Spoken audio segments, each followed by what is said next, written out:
आप BEd first semester exam की तैयारी कर रहे हैं और समझ नहीं आ रहा है कि एग्ज़ाम में क्या आएगा, तो ये वीडियो आपके लिए बहुत इम्पोर्टेंट है क्योंकि आज मैं आपको एग्जैक्ट ओल्ड क्वेश्चन पेपर बताने वाली हूँ जो आपकी प्रिपरेशन को आसान बना देंगे। ये KTBU यूनिवर्सिटी का बीएड फर्स्ट सेम का ओल्ड क्वेश्चन पेपर है। CC1 सब्जेक्ट का पेपर है जिसका नाम है childhood and growing up. Total 75 marks का पेपर है जिसमें से मिनिमम आपको 30 मार्क्स लाने ही होते हैं और 3 आवर्स टाइम मिलता है। सबसे पहले नोट देखेंगे। Answer all questions carry equal mark. So आपको सारे क्वेश्चंस के आंसर लिखना है। खंड अ में से किन्हीं 11 प्रश्नों के उत्तर दीजिए। ये खंड अ है, सेक्शन ए। तो इसमें आपको टोटल 14 क्वेश्चंस दिए हुए हैं जो कि 5 मार्क्स के हैं। इसमें से आपको 11 क्वेश्चंस के आंसर देना है। प्रश्नों के उत्तर 100 से 150 शब्दों से अधिक न हो। 100 से 150 शब्द यानी कि 1.5 से 2 पेज का आपका जो 5 मार्क्स का क्वेश्चन है उसका आंसर आप लिखोगे तो उसका आंसर आपको 2 पेज से ज़्यादा में नहीं लिखना है। मिनिमम 1.5 पेज और मैक्सिमम 2 पेज, क्योंकि टोटल 11 क्वेश्चंस के आंसर आपको देने हैं। अगर एक क्वेश्चन का आंसर आप 2 पेज में लिखोगे तो 11 क्वेश्चन के आंसर 22 पेजेस में आएंगे। और आपको एक आंसर बुक मिलती है, किसी यूनिवर्सिटी में वो 32 पेज की होती है और किसी यूनिवर्सिटी में 36 पेज की होती है। तो इसलिए आपको शब्द सीमा मेंटेन करके प्रॉपर वे में आंसर्स लिखना है। ठीक है, प्रत्येक प्रश्न 5 अंक का है। अब खंड ब में किन्हीं 2 प्रश्नों के उत्तर दीजिए। प्रश्नों का उत्तर 400 से 500 शब्दों से अधिक न हो। प्रत्येक प्रश्न 10 अंकों का है। अब ये आपको सेक्शन बी में है ना, खंड ब में आपको टोटल 4 क्वेश्चन दिए हैं। ये टोटल 4 क्वेश्चन है और ये चारों 10 मार्क्स के। इसमें से आपको 2 क्वेश्चन अटेम्प्ट करने हैं,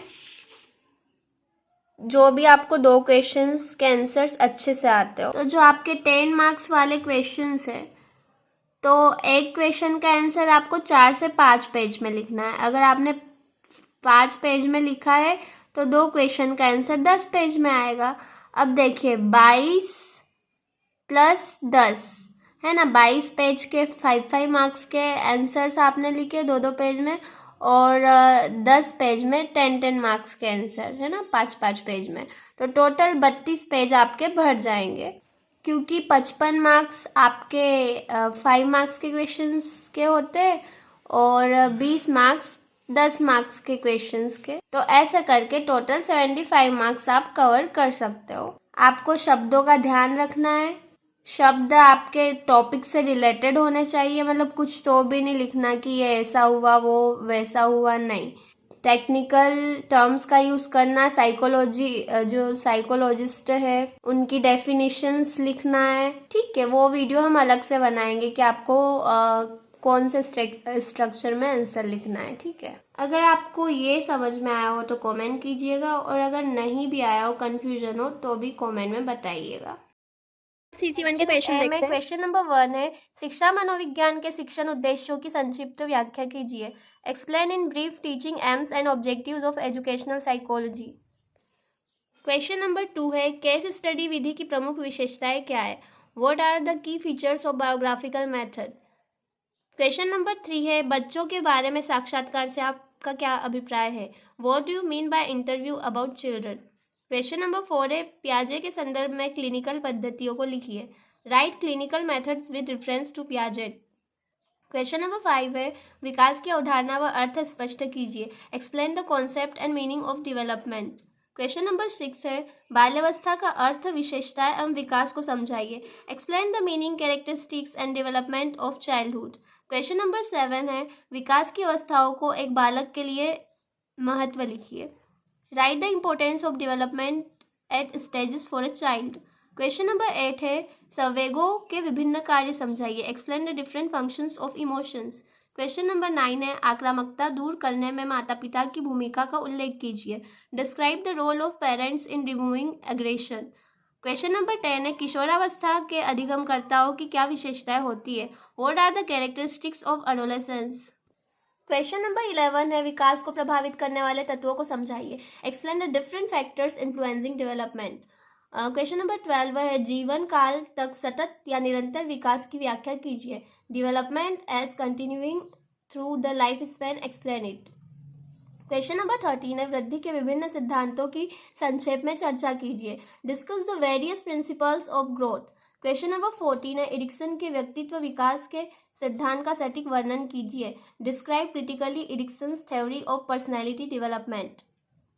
तो ये सारे क्वेश्चंस आपके 5 मार्क्स के थे। अब बात करते हैं सेक्शन बी की, खंड ब। इसमें क्वेश्चन नंबर 1 है विभिन्न प्रकार के विकासों को समझाइए। Explain various types dimensions of development in detail, है ना। इसमें जो लॉन्ग क्वेश्चन है सबसे पहले आपको इंट्रोडक्शन लिखना होता है, प्रस्तावना, ठीक है, फिर जो मेन कंटेंट होता है वो, और फिर लास्ट में कंक्लूजन। तो ये अगर आप चाहते हैं कि डिटेल में मैं आपको आंसर लिखने का स्ट्रक्चर समझाऊँ तो कमेंट बॉक्स में कमेंट कीजिएगा, ठीक है। क्वेश्चन नंबर 2 है बच्चों के सामाजिकरण को प्रभावित करने वाले सभी तत्वों की व्याख्या कीजिए। Explain how different factors influence socialization of a child. Question number 3 है बालक के सामाजिकरण प्रक्रिया को आर्थिक, सामाजिक व सांस्कृतिक कारक प्रभावित करते उदाहरण सहित आलोचनात्मक व्याख्या कीजिए। Explain critically with examples that social, economical and cultural factors influences socialization of a child. Question number 4 है निम्न विधियों को उदाहरण सहित विस्तृत समझाइए। पहली है कोहर्ट विधि, दूसरी जीवनी विधियां, तीसरा cross sectional.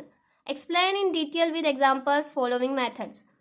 Cohort method, biographical method, cross sectional method, biographical method. Okay, so ये था आपका CC1 का क्वेश्चन पेपर। अब हम बात करते हैं बीएड फर्स्ट सेमेस्टर के CC2 सब्जेक्ट जिसका नाम है education in India, status, problems and issues. अब ये सब्जेक्ट का हम देखेंगे क्वेश्चन पेपर। अब सबसे पहले सेक्शन ए, खंड अ। इसमें क्वेश्चन नंबर 1 है शिक्षा की अवधारणा स्पष्ट करते हुए शिक्षा के 5 उद्देश्य लिखिए। Right 5 objectives of education, clarifying the concept of education. Question number 2 है शिक्षा के विभिन्न अभिकरणों से आप क्या समझते हैं। What do you understand by various agencies of education. Question number 3 है शिक्षा के संवैधानिक प्रावधानों का वर्णन कीजिए। Describe constitutional provision for education. Question number 4 है समाज व विद्यार्थियों के प्रति एक शिक्षक की भूमिका का वर्णन कीजिए। Describe the role of a teacher towards society and students. Question number 5 है राष्ट्रीय शिक्षा प्रणाली के विकास में असफलता के क्या कारण है। What are the reasons behind the failure in development of national education system. Question number 6 है संस्कृति शिक्षा को प्रभावित करती है। उपरोक्त कथन को स्पष्ट कीजिए। Culture affects education, explain the above statement. Question number 7 है माध्यमिक स्तर की वर्तमान समस्याओं का समाधान लिखिए। Write a solution to the current problem of secondary level. Question number 8 है वैदिक युग में शिक्षा की शिक्षण विधियों का वर्णन कीजिए। Describe the teaching methods of education in the वैदिक युग। क्वेश्चन नंबर 9 है CBSE के विभिन्न उद्देश्यों का वर्णन कीजिए। Describe various objectives of CBSE। Question number 10 है अध्यापक शिक्षा महाविद्यालय के उद्देश्य व कार्य लिखिए। Write the objectives and works of teacher education college. Question number 11 है सामाजिक परिवर्तन में शिक्षा की भूमिका का वर्णन कीजिए। Describe the role of education in social change. Question number 12 है मेघालय की शिक्षा नीति पर एक लेख लिखिए। Right an article of Meghalaya education policy. Question number 13 है राष्ट्रीय शिक्षा नीति 1986 के प्रमुख प्रस्तावों का वर्णन कीजिए। Describe the major proposals of national educational policy 1986। Question number 14 है विद्यालय शिक्षक की दक्षता एवं उत्पादकता को बढ़ाने के लिए कार्यक्रम लिखिए। Write programs to increase the efficiency and productivity of the school teacher. So ये सारे आपके 5 मार्क्स के क्वेश्चंस थे। अब हम बात करते हैं सेक्शन बी की जिसमें कि 10 मार्क्स के क्वेश्चंस है। क्वेश्चन नंबर 1 है बौद्ध शिक्षा के आधारभूत तत्व एवं शिक्षण विधियों संबंधी मुख्य विशेषताओं का वर्णन कीजिए। Describe the main features related to the basic elements and teaching methods of Buddhist education. Question number 2 है माध्यमिक शिक्षा आयोग द्वारा की गई संस्तुतियां निम्न आधार पर लिखिए। पाठ्यक्रम, ब शिक्षा का माध्यम, स पाठ्यक्रम के विषय, द परीक्षा है। Write suggestions given by Secondary Education Commission on the basis of following points: syllabus, medium of education, subject of curriculum and exams. Question number 3 है, राज्य शिक्षा अनुसंधान विभाग एवं प्रशिक्षण संस्थान DSERT पर लेख लिखिए. Right articles on department of state education research and training institute DSERT. Question number 4 है, NCERT एवं IASE के प्रमुख कार्यों का वर्णन कीजिए. Describe the major functions of NCERT and IASE. So ये था आपका BEd फर्स्ट सेमेस्टर का CC2 second paper. Paper 3 CC3 subject का नाम है करिकुलम डेवलपमेंट एंड स्कूल, जो कि BEd फर्स्ट सेमेस्टर का थर्ड पेपर है. तो देखिए इसके क्वेश्चंस. सेक्शन A का क्वेश्चन नंबर 1 है, पाठ्यचर्या की परिभाषा द्वारा इसका अर्थ समझाइए.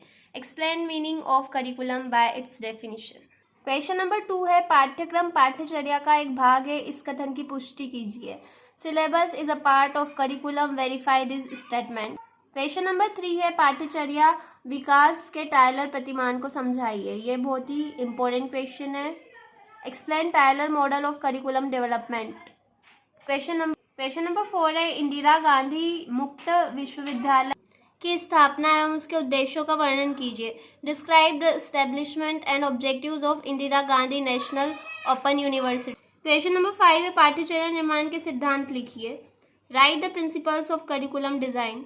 क्वेश्चन नंबर 6 है, पाठ्यचर्या के घटक के रूप में पाठ्य सहगामी क्रियाओं का महत्व लिखिए. राइट इंपॉर्टेंस को curricular activity in the form of component of curriculum. Question number 7 है, पाठ्यचर्या विकास में अध्यापक की भूमिका का वर्णन कीजिए. Describe the role of teacher in curriculum development. Question number 8 है, पाठ्यचर्या की नियमित अंतराल पर समीक्षा क्यों आवश्यक है. Why review of a curriculum is necessary at a regular interval. Question number 9 है, BEd पाठ्यक्रम में मूल्यांकन प्रक्रिया को समझाइए. Explain the evaluation process in BEd course. Question number 10 है, एक आदर्श पाठ्यचर्या की विशेषताएं लिखिए. Write the characteristics of an ideal curriculum. Question number 11 है, पाठ्यचर्या विकास एवं पाठ्यचर्या निर्माण में अंतर लिखिए. Right difference between curriculum development and curriculum construction. Question number 12 है, डॉक्टर राधाकृष्णन शिक्षा आयोग ने पाठ्यक्रम के संबंध में क्या सुझाव दिए, लिखिए. Write the suggestions given related of curriculum by Radhakrishnan education commission. Question number 13 है, विषय केंद्रित पाठ्यचर्या तथा विद्यार्थी केंद्रित पाठ्यचर्या में अंतर लिखिए. Right difference between subject centred curriculum and child centred curriculum. Question number 14 है, पाठ्यचर्या को प्रभावित करने वाले विभिन्न कारकों को विस्तार से समझाइए. Explain different factors affecting to curriculum in detail. So ये सारे 5 मार्क्स के क्वेश्चंस थे. अब हम बात करते हैं सेक्शन B खंड ब की. इसमें 10 मार्क्स के क्वेश्चन पूछे गए हैं. क्वेश्चन नंबर 1 है, मुदालियर माध्यमिक शिक्षा आयोग द्वारा निर्धारित पाठ्यक्रम के स्वरूप का वर्णन करते हुए इसकी समीक्षा प्रस्तुत कीजिए. Describe the nature of the syllabus prescribed bye Mudaliar secondary education commission and present it's review. Question number 2 है, सामाजिक वातावरण एवं शासन की नीतियां पाठ्यचर्या को प्रभावित करती है, इस पक्ष में तर्क प्रस्तुत कीजिए. Social environment and policies of government affects curriculum. Present logic in the aspect. Question number 3 है, पाठ्यचर्या निर्माण के विभिन्न सोपानों को समझाइए. Explain different steps of curriculum construction. Question number 4 है, निम्न में से किन्हीं 2 पर संक्षिप्त टिप्पणी लिखिए. अ हिल्डा टाबा मॉडल, ब पाठ्यचर्या का क्रियान्वयन, स पाठ्य सहगामी क्रियाएं और द एकीकृत पाठ्यचर्या. Write notes on any 2 of the following. A Hilda Taba models, b implementation of curriculum, c co curricular activities and d integrated curriculum. So ये थे आपके तीनों question papers BEd first semester के KTBU यूनिवर्सिटी के, ठीक है, 2025 के. और एक स्टूडेंट ने ऐसा कमेंट किया था कि हम कैसे 70% ला सकते हैं BEd फर्स्ट सेमेस्टर में कम टाइम में, है ना, क्योंकि काफ़ी सारे स्टूडेंट्स जो है वो जॉब भी करते हैं, सबके ऊपर अलग अलग रिस्पॉन्सिबिलिटीज़ होती है. तो अगर आप ये तीनों क्वेश्चन पेपर सोल्व कर लेते हैं अपनी नोटबुक में और रिवीजन करते हैं 2 से 3 बार, तो इजीली आप 70% ला सकते हैं, ठीक है. इनमें जितने भी टॉपिक हैं इन क्वेश्चन पेपर्स में, उन टॉपिक से रिलेटेड क्वेश्चन ही पूछे जाएंगे. हाँ, 20% क्वेश्चन ऐसे हो सकते हैं जो न्यू क्वेश्चंस हो, बाकी तो ये जो टॉपिक से पूछे जाते हैं इन्हीं टॉपिक से आपका पेपर आएगा। So don't worry, all the best all of you. और आपको थोड़ी सी भी हेल्प मिली हो तो do like, subscribe and share with your friends.